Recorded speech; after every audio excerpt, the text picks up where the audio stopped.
नमस्कार। आज हम अम्ल, क्षार और लवण के विषय में अध्ययन करेंगे।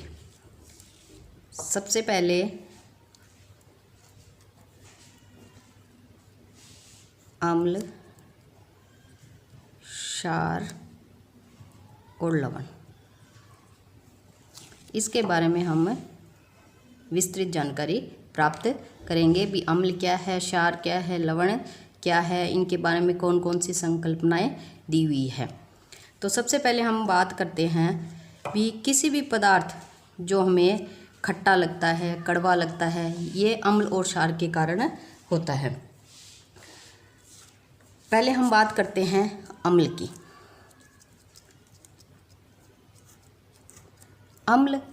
अम्ल वे पदार्थ होते हैं जो स्वाद में खट्टे होते हैं। जो स्वाद में जितने भी खट्टे पदार्थ हैं वो सारे के सारे अम्ल कहलाते हैं। इसके अलावा जो अम्ल होते हैं वो नीले लिटमस को लाल करते हैं। पहला गुण हो गया इसका, ये स्वाद में खट्टे होते हैं। दूसरे गुण की बात करें तो ये नीले लिटमस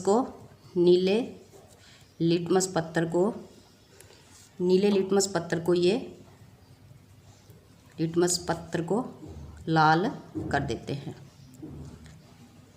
ये जो नीला लिटमस पत्र है ये लाइकेन नामक पौधे से प्राप्त किया जाता है। अब जैसे मुख्य मान लो अम्लों की बात करें तो एसिटिक अम्ल हो गया, टार्ट्रिक अम्ल हो गया, एस्कॉर्बिक अम्ल हो गया, फॉर्मिक अम्ल हो गया, हाइड्रोक्लोरिक अम्ल हो गया। तो जैसे हम बात करें भी सिरके में कौन सा अम्ल पाया जाता है, तो सिरके में हमेशा एसिटिक अम्ल पाया जाता है। कौन सा अम्ल? एसिटिक अम्ल होता है। सिरके में एसिटिक अम्ल होता है। और इसके अलावा इमली में यदि हम बात करें तो टार्ट्रिक अम्ल होता है। टार्ट्रिक अम्ल पाया जाता है। ये एग्ज़ाम में पूछा भी जाता है भी सिरके में कौन सा अम्ल होता है, इमली में कौन सा अम्ल होता है। अब हम यदि संतरे में बात करें तो संतरे में होता है एस्कॉर्बिक अम्ल।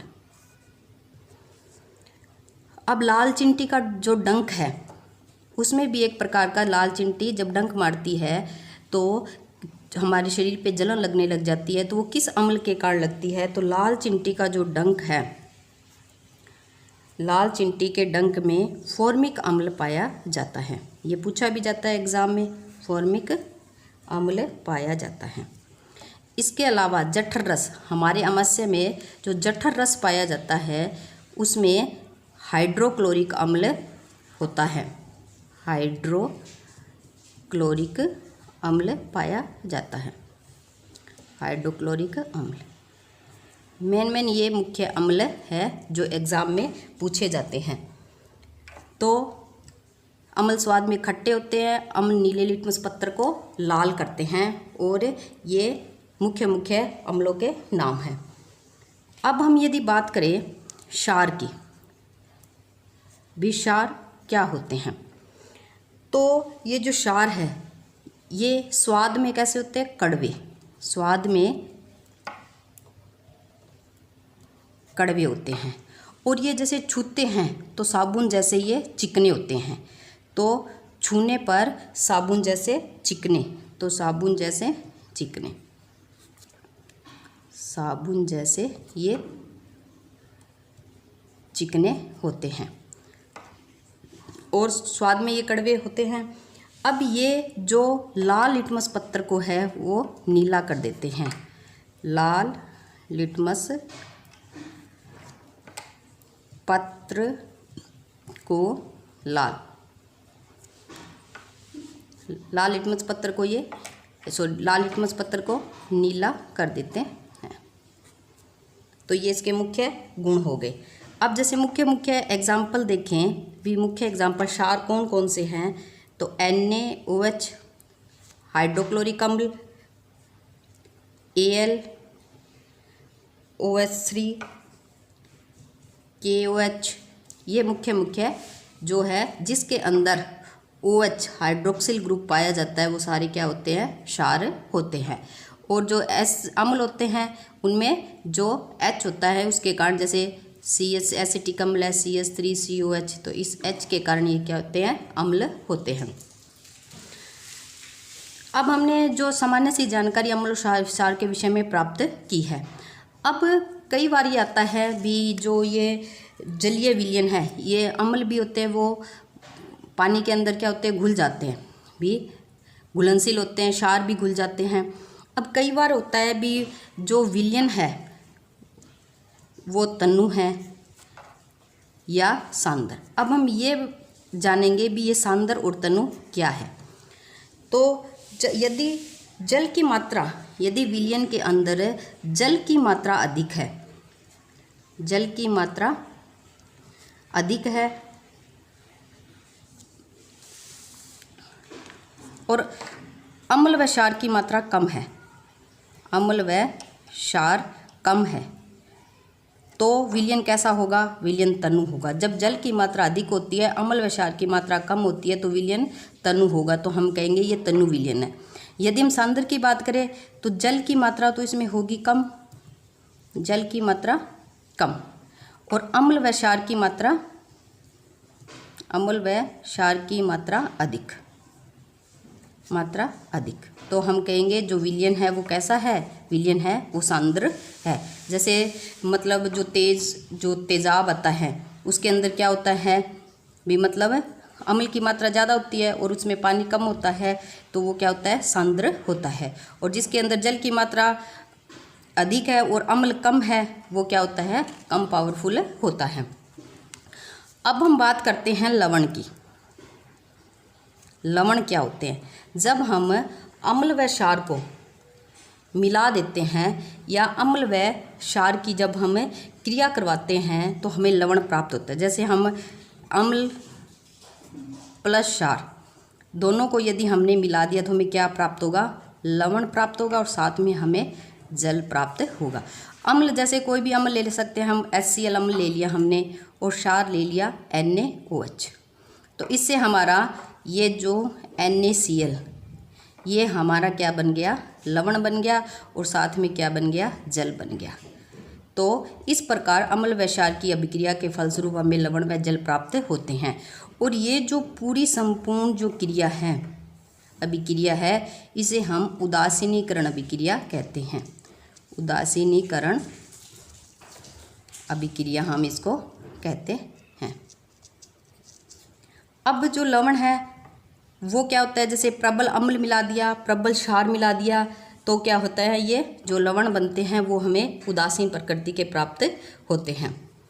अब लवणों के यदि गुणों की बात करें, जैसे हमने अम्ल व क्षार के गुणों की बात की थी भी, अम्ल स्वाद में खट्टे होते हैं, क्षार स्वाद में कड़वे होते हैं, उसी प्रकार जो लवण है वो तो क्या होते हैं, उदासीन होते हैं, ना वो खट्टे होते हैं ना वो कड़वे होते हैं। लेकिन लवणों के विषय में कहा जाता है भी इनके जो गलनांक होते हैं, गलनांक और क्वथनांक, वो क्या होते हैं, अधिक होते हैं।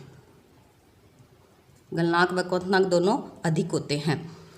और इसके अंदर ये साधारणतः जो क्रिस्टल जल के रूप में, क्रिस्टल जल के, अब हम पहले ही बात करते भी क्रिस्टल जल क्या होता है, तो अब हम बात करते हैं क्रिस्टलन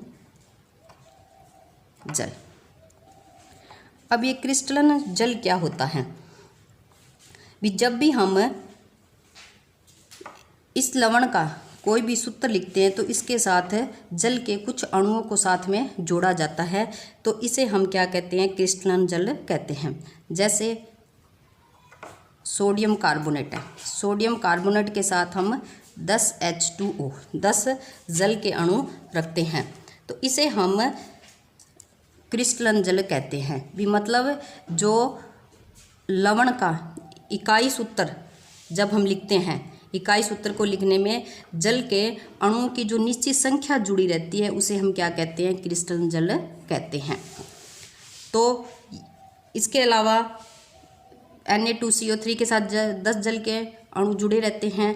और इसी प्रकार यदि हम फिटकरी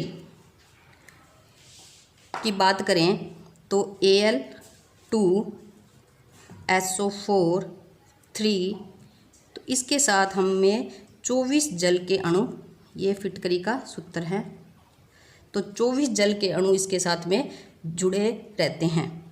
सॉरी, ये आगे K2SO4 Al2SO4 24 जल के अणु ये इसके अंदर होते हैं। इसके अलावा यदि जिप्सम में देखें CaSO4 के साथ 2 जल के अणु होते हैं। तो इस प्रकार लवण का जो इकाई सूत्र होता है उसके साथ निश्चित संख्या में जो जल के अणु जुड़े रहते हैं, इसे हम क्रिस्टल जल कहते हैं। अब हम बात करते हैं भी अम्ल, क्षार और लवण। इसके विषय में कई वैज्ञानिकों ने अपनी अपनी संकल्पनाएं दी हैं। तो मुख्य हम 3 संकल्पनाओं के विषय में हम बातचीत करेंगे। पहली संकल्पना है ओरेनियस की संकल्पना। ओरेनियस की संकल्पना, ओरेनियस थ्योरी लिख सकते हैं हम। दूसरी संकल्पना हमारे पास, पहली है ओरेनियस संकल्पना और दूसरी संकल्पना है ब्रस्टन लोरी संकल्पना। ब्रस्टन लोरी संकल्पना और तीसरी है लुईस संकल्पना। लुईस संकल्पना। अब ये अलग अलग वैज्ञानिकों के नाम पे, ये भी पहली है जो पहले हम विस्तार से ओरेनियस संकल्पना के बारे में हम पढ़ेंगे। ओरेनियस संकल्पना। अब ये जो संकल्पनाएं हैं ये वैज्ञानिकों ने अपने नाम पे ही दी है। जैसे ओरेनियस ने अपने नाम पे दे दी, ब्रस्टन लोरी ने अपने नाम पे दे दी और लुईस ने अपने नाम पे दे दी। तो ये तीनों संकल्पनाएं वैज्ञानिकों के नाम पे अलग अलग दी हुई हैं। अब ओरेनियस ने क्या कहा था भी, यदि किसी अम्ल और क्षार को जल में घोला जाता है तो जो अम्ल होते हैं वो जल के अंदर H आयन देते हैं, जो क्षार होते हैं वो जैसे अम्ल है। तो जो अम्ल है उसको यदि जल में घोला जाता है तो ये कौन से आयन देते हैं, ये H+ आयन देते हैं। तो H+ आयन देने वाले सभी पदार्थ क्या कहलाते हैं, अम्ल कहलाते हैं। और यदि जो पदार्थ OH आयन देते हैं जलीय विलयन के अंदर, वो क्या कहलाते हैं, क्षार कहलाते हैं। तो जो पदार्थ जलीय विलयन में अपघटित होकर हाइड्रोजन आयन देते हैं वो अम्ल कहलाते हैं। और जो हाइड्रोक्सिल आयन, इसको हम बोलते हैं हाइड्रोक्सिल आयन, और ये हमारा है हाइड्रोजन आयन। तो परिभाषा समझ में आ गई भी, जो पदार्थ जलीय विलयन में, यदि किसी पदार्थ को जलीय विलयन में घोला जाता है जो वो H आयन देते हैं तो वो क्या कहलाते हैं, अम्ल कहलाते हैं। और जो पदार्थ जल में घोलने पर OH आयन देते हैं वो हाइड्रोक्सिल आयन कहलाते हैं। ये संकल्पना ओरेनियस की संकल्पना थी। तो ओरेनियस ने कहा भी, जैसे हमने अम्ल की बात करें तो जैसे HCl है, HCl को यदि हमने जल के अंदर घोल दिया तो ये H+ आयन देगा और Cl- आयन देगा। तो ये इसने H+ आयन दे दिए तो ये क्या है, अम्ल है। इसी तरह यदि HNO3 को यदि जल में घोला जाता है तो ये H+ आयन और NO3- आयन देंगे। तो ये भी क्या है, अम्ल है। भी जो पदार्थ जल में घोलने पर H आयन दे रहे हैं। इसके अलावा यदि हम एसिटिक अम्ल की बात करें, इसको यदि जल में घोला जाता है तो ये एसीटेट आयन प्लस H+। तो इन्होंने भी ये सारे क्या है, H+ आयन है। तो इस प्रकार यदि एक उदाहरण हम और देख लेते हैं कार्बोनिक अम्ल का। कार्बोनिक अम्ल को जब जल में घोला जाता है तो H+ और H3 आयन बन जाता है। तो ये इस H+ आयन के कारण ये सभी क्या कहलाते हैं, अम्ल कहलाते हैं। अब है ये जो H+ आयन है, अब यदि हमने इसको जल के अंदर घोला H2O के अंदर तो हमने क्या किया है, इसको घोला है, तो जल तो अभी पड़ा ही है। अब ये जो H+ आयन है, ये जो जल के अंदर हमने घोला, तो ये जल के साथ क्रिया करके ये जो H+ आयन है, ये जल के साथ क्रिया करके क्या बना लेते हैं, H3O। इसे हम कहते हैं हाइड्रोनियम आयन। तो कई बार पूछा जाता है भी अम्ल का जो H आयन है, अम्ल का जो H+ आयन है वो जल के साथ क्रिया करके कौन सा आयन बनाता है, तो ये हाइड्रोनियम आयन बनाता है। अब हम बात करते हैं क्षार की। तो हमने देखा भी जलीय विलयन में जो पदार्थ हाइड्रोक्सिल आयन देते हैं उसे हम क्या कहते हैं, क्षार कहते हैं। तो जैसे उदाहरण देख के अपने KOH, जब इसको जलीय विलयन में घोला जाता है तो क्या बनता है, K+OH-, ये है हाइड्रोक्सिल आयन। इसी प्रकार यदि NaOH को जल के अंदर अपनों ने घोला तो क्या बन गया, Na+ और OH-। इसके अलावा कैल्शियम हाइड्रोक्साइड, इसको जल में घोला तो हमारा बन गया ये C+ और 2OH-। अब इन सभी के ये जो OH आयन्स है, इनकी वजह से ये क्या कहलाते हैं, क्षार कहलाते हैं। तो मुख्य क्षार है KOH है, NaOH है, कैल्शियम हाइड्रोक्साइड है, जैसे अमोनियम हाइड्रोक्साइड भी है, NH4+OH-। तो इस प्रकार ये सभी जलीय विलयन में घुलकर OH आयन देते हैं। अब अम्ल क्षार के बाद अब बात आती है भी प्रबल अम्ल कौन कौन से हैं, दुर्बल अम्ल कौन से हैं, प्रबल क्षार कौन से हैं, दुर्बल क्षार कौन से हैं, इनकी बात हम करते हैं। तो अम्ल के बारे में यदि हम बात करें तो प्रबल अम्ल, जैसे प्रबल अम्ल की बात करें, प्रबल अम्ल तो HCl है वो प्रबल अम्ल है, H2SO4 है वो प्रबल अम्ल है। दुर्बल अम्ल की बात करें, प्रबल अम्ल, दुर्बल अम्ल की हम बात करें तो जैसे एसिटिक अम्ल है वो क्या है, एक प्रकार का दुर्बल अम्ल है। इसी प्रकार प्रबल जैसे क्षार है तो ये हो गया NaOH है, KOH है। यदि हम दुर्बल की बात करें तो जैसे मैग्नीशियम हाइड्रोक्साइड है, ये एक दुर्बल क्षार है। और इसके अलावा यदि हम दुर्बल की H2CO3 दो उदाहरण हम लिख देते हैं।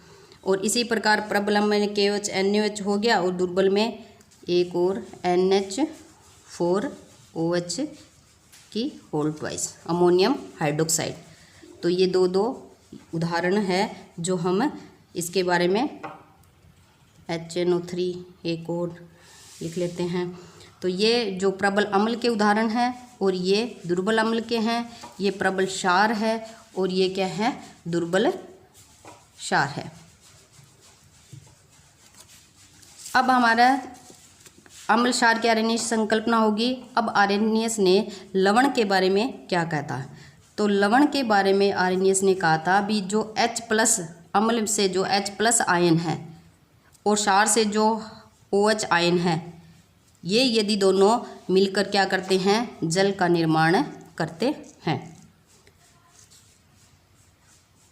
तो ये ये लवण नहीं है भी। आर्यनीयस ने कहा था भी H+ आयन और OH आयन मिलकर H2O का निर्माण करते हैं। इसे उदासीनीकरण हम कहते हैं, हम उदासीनीकरण इसको कहते हैं। वैसे हमें पता ही है भी अम्ल व क्षार दोनों मिलके क्या बनाते हैं, लवण व जल बनाते हैं।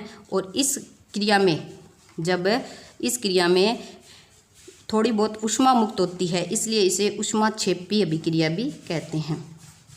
ऊष्माक्षेपीय अभिक्रिया जिसमें क्या होती है, ऊष्मा मुक्त होती है। तो इस प्रकार जो आर्यनीयस ने है वो अम्ल व क्षार की अपनी संकल्पनाएं दी थी। अब हम बात करते हैं भी ब्रस्ट एंड लोरी ने अम्ल व क्षार के विषय में क्या कहा था। तो ब्रस्टन एंड लोरी 2 वैज्ञानिक है ये। तो इन्होंने अपने जो मैं कहा था अभी, अम्ल जो प्रोटॉन देते हैं, जो प्रोटॉन देते हैं वो क्या कहलाते हैं, अम्ल कहलाते हैं। और क्षार कौन से होते हैं, जो प्रोटॉन लेते हैं, जो प्रोटॉन लेते हैं वो क्या कहलाते हैं, क्षार कहलाते हैं। प्रोटॉन का अर्थ है बी प्लस आयन, और जो अम्ल है वो प्रोटॉन देते हैं और जो क्षार है वो प्रोटॉन लेते हैं। इस प्रकार इन्होंने अपनी ये संकल्पना दी थी, भी लेने वाले हैं वो क्षार कहलाते हैं और जो प्रोटॉन देते हैं वो अम्ल कहलाते हैं। अब इन्होंने अपने एक उदाहरण के माध्यम से इसको समझाया था। तो जैसे हमने बात की है बी H2O प्लस NH3, इससे हमारा बनता है NH4 प्लस OH माइनस। ये है अमोनिया और ये है अमोनियम। अब ये जो जल है ये क्या करते हैं, अपना एक प्रोटॉन निकाल के किस में बदल जाते हैं, OH में बदल जाते हैं। तो इन्होंने ये जो था जल था, इसने अपना एक प्रोटॉन मतलब एक H प्लस आयन त्याग के किस में बदल गए, ये OH में बदल गए। तो इन्होंने क्या किया है, प्रोटॉन दिया है, प्रोटॉन दाता है। तो हमने बात की थी जो प्रोटॉन देते हैं वो क्या कहलाते हैं, अम्ल कहलाते हैं। तो जल क्या हो गया, अम्ल हो गया। अब NH3 है, NH3 किस में बदल गया है, NH4 में बदल गया है। तो इन्होंने इसने एक प्रोटॉन क्या किया है, लिया है। क्या किया है, प्रोटॉन लिया है। तो ये क्या कहलाता है, ये क्षार है। तो जो प्रोटॉन देते हैं वो अम्ल कहलाते हैं और जो प्रोटॉन लेते हैं वो क्षार कहलाते हैं। इसके माध्यम से उन्होंने अपना ये समझाया था। अब हम यदि ऐसे ब्रस्टन लेरी के अनुसार अम्ल प्रोटॉन दाता और क्षार प्रोटॉन ग्राही, यदि उन्होंने संयुग्मी अम्ल और संयुग्मी क्षार की अवधारणा भी एक दी थी, भी संयुग्मी अम्ल क्या होते हैं, संयुग्मी क्षार क्या होते हैं। तो इस प्रकार से उन्होंने कहा भी, जैसे मान लो हमने लिया Ha, ये हमने हमारे पास क्या है, अम्ल है। अब हमने ये लिया क्षारक, ये B क्या है, क्षारक है।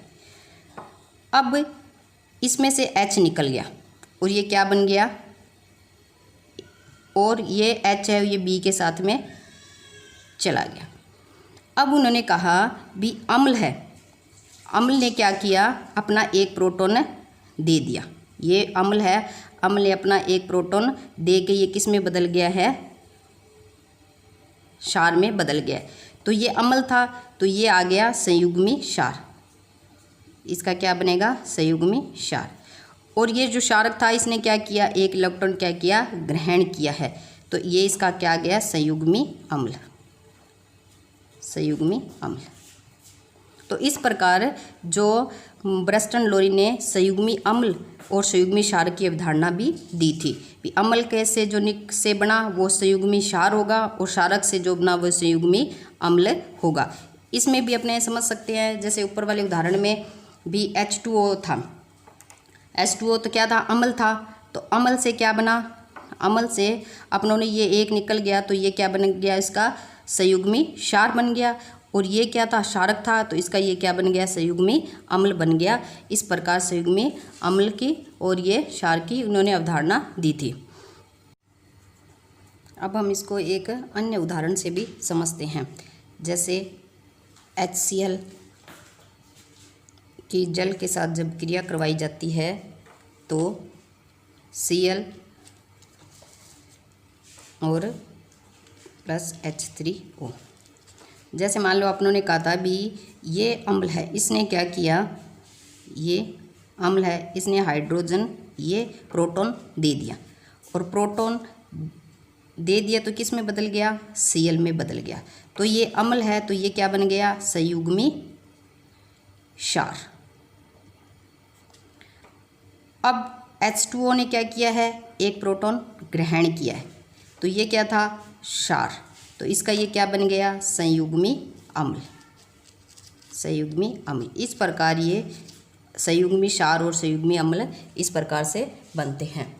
लेकिन जैसे हमने आर्यंस की संकल्पना में देखा भी, उनमें भी कुछ कमियां रह गई थी भी। उन्होंने क्या किया, जो H और OH आयन के विषय में बताया था आगे, वो भी जिसमें H और OH आयन नहीं होते उनके बारे में नहीं बता पाए थे, इसलिए आर्यनियस की संकल्पना भी मान्य नहीं हुई। अब जो ब्रस्टन लोरी ने भी बताया भी ऐसे प्रोटॉन देते हैं या प्रोटॉन देते हैं अम्ल कहलाते हैं, जो प्रोटॉन लेते हैं वो क्षार कहलाते हैं। लेकिन कुछ जैसे मतलब अम्ल व क्षार ऐसे होते हैं, जैसे CO2 हो गया, SO2 हो गया, BF3 हो गया आदि के बारे में ये कुछ भी स्पष्ट नहीं कर पाए थे, इसलिए ये संकल्पना भी मान्य नहीं हुई। अब इसके बाद एक संकल्पना अपनी रह गई है, लुईस संकल्पना, वो हम इसकी चर्चा अगले वीडियो में करेंगे। तो आपको ये वीडियो कैसी लगी इसके बारे में बताना है। यदि आपकी कोई जिज्ञासा है, यदि कोई प्रश्न है तो इसके बारे में पूछना है। यदि आपको ये लगे भी ये जो मतलब विषय वस्तु है ये आपके किसी साथी के लिए उपयोगी हो सकती है तो उसको शेयर करना भी ना भूलें और लाइक ज़रूर करें। धन्यवाद।